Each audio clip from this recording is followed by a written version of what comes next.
আপনারা সবাই এখন শুনছেন এপিস্টেন ফাইলসের সম্পর্কে, কিন্তু প্রশ্ন হলো এই এপিস্টেন ফাইলস আসলে কি?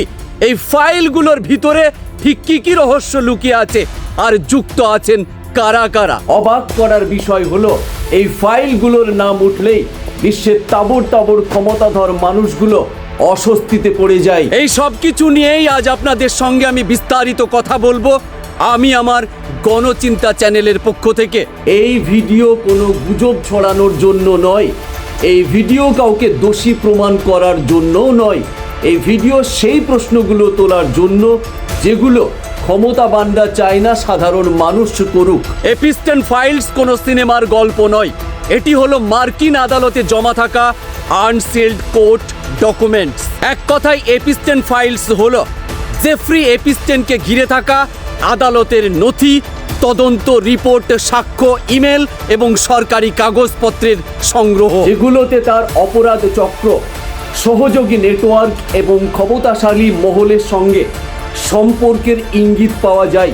তার ব্যক্তিগত দ্বীপে আসা যাওয়া, আর্থিক লেনদেন সবকিছু রয়েছে এপিস্টেন ফাইলসে। যুক্তরাষ্ট্রের প্রয়াত এই কুখ্যাত যৌন নিপীড়ক জেফ্রি এপিস্টেন সংক্রান্ত বেশ কিছু নথি প্রকাশ করেছে মার্কিন বিচার বিভাগ। এ ফাইল বড় ভয়ঙ্কর, কারণ এগুলো শুধু একজন অপরাধীর নয়, এগুলো দেখায় কিভাবে ক্ষমতা অপরাধকে ঢেকে রাখে, আর এটাই সমাজ ধ্বংসের সবচেয়ে বড় সংকেত।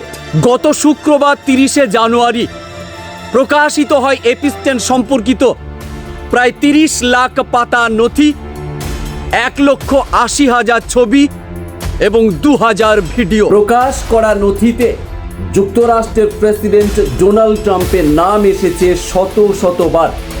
এপিস্টেন ফাইলসে পাওয়া গিয়েছে ভারতের প্রধানমন্ত্রী নরেন্দ্র মোদী, ব্রিটিশ রাজপরিবারের সদস্য এবং রাজা তৃতীয় চার্লসের ভাই Andrew Mountbatten, Elon Musk, Bill Gates, Donald ট্রাম্পের সাবেক উপদেষ্টা Steve Bannon, New York Giants দলের সহ মালিক স্টিভ টিকা সহ রাজনৈতিক, ব্যবসায়ী ও দাতব্য জগতের বিভিন্ন প্রভাবশালী ব্যক্তিদের। কে এই জেফ্রি এপিস্টেন?